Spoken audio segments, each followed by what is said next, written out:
But it wasn't always that way. In 1859, Thanksgiving was not a holiday in every state. Only a few states celebrated Thanksgiving on the same day. A young woman named Sarah Joseph Hale decided to change that. She went to visit President Abraham Lincoln to see if she could convince him to make the fourth Thursday in November a holiday of Thanksgiving for everyone. Did she meet the president? What did she tell him? What did he say? You'll see. Let's visit the Hill House now. Sarah is putting her children to bed.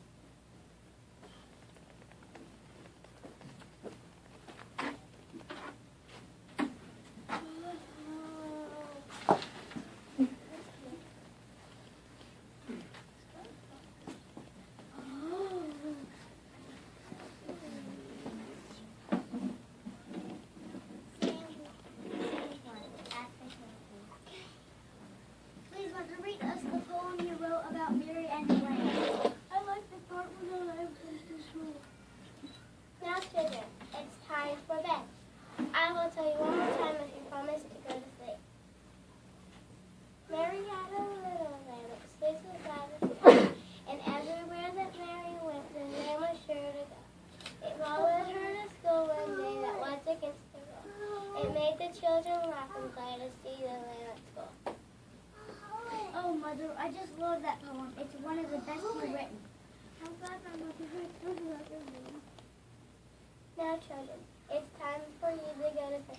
I must write something very important, a letter to the president. Papa. Oh, Mother, will he read it? Will he write you back? We shall see. Good night, children.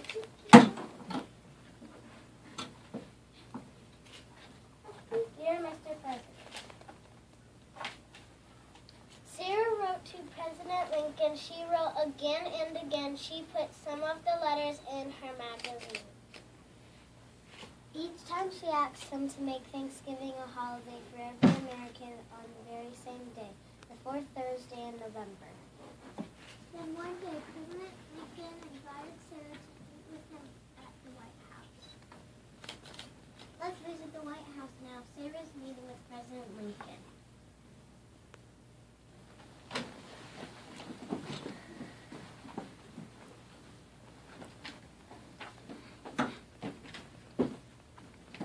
Scene 2, the White House. Good day, Mr. President. Hello, Mrs. Hale. I have read your letters.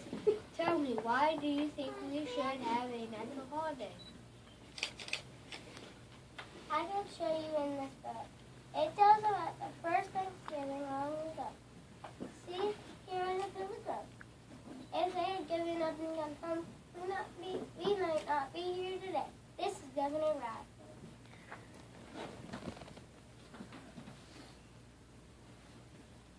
Let's go back to the first harvest time. Listen, some pilgrims are talking. I am Governor William Bradford. I am from England. Now I live in America. My people came here for religious freedom. I'm Edward Winslow, and we lived in England. We had a merry festival. Each year I think we should have a merry festival in America as well. We have gathered a good harvest. We can survive in this new land. Let us plan a feast to give thanks for our blessing. I am Susanna Winslow. I sailed on the Mayflower for 66 days. It was a long and hard trip from England to America. I was afraid we were lost. I am so happy to be here. I am Peter Brown.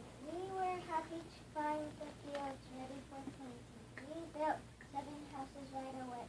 We used hammers, nails, and My name is Elizabeth Hopkins. Many people became ill. Half of our people died. My husband had a fever. I am happy my family is well now. I am Miles Standish. I was there the day Samoset came to see us. He was an Indian and our friend. We asked him to stay. I am Mary Brewster. Squancher showed me how to plant corn. I showed the pilgrims how to play corn the Indian way. First he dug a hole, then he put 2 fish in.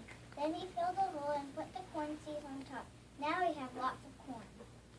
I told my pilgrim friends that the best time to plant corn is when the leaves of the white oak are as large as mouse's ears. I showed the pilgrims how to plant corn, make popcorn too.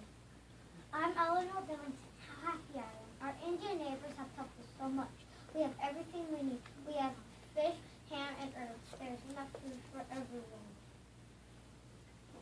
Let's have a harvest celebration. Let's prepare a great feast. Let's invite our friends, the Indians. I'll get the turkey, duck, and goose. I'll go fishing. I'll get the cod and bass and maybe an eel too. We'll prepare the food. We know how to cook. We can roast and peel and pound and slice. Let's get started. I'll get the clay oven ready for baking. I'll need the dough. I'll save the firewood. The pilgrim woman cooks a big kettle of food with enough to feed 50. The men made long tables.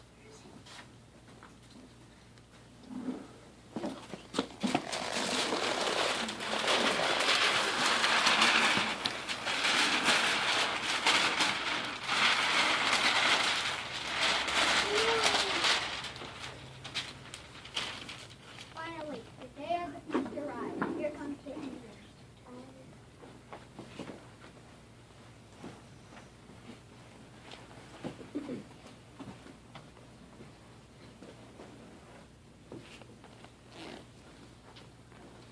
Scene 3, the first Thanksgiving.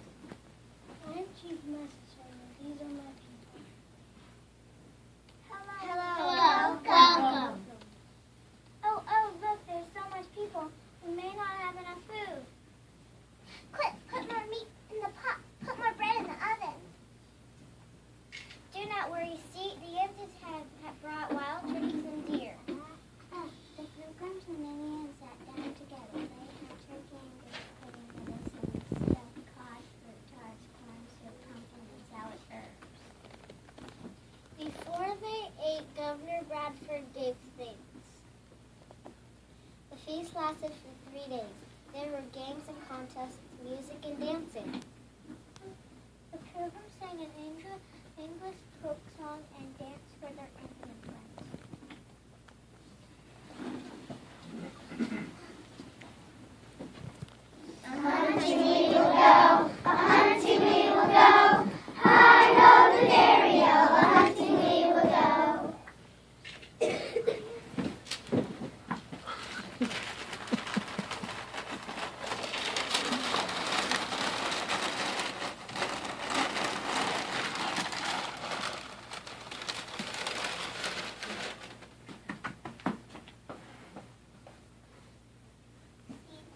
The White House.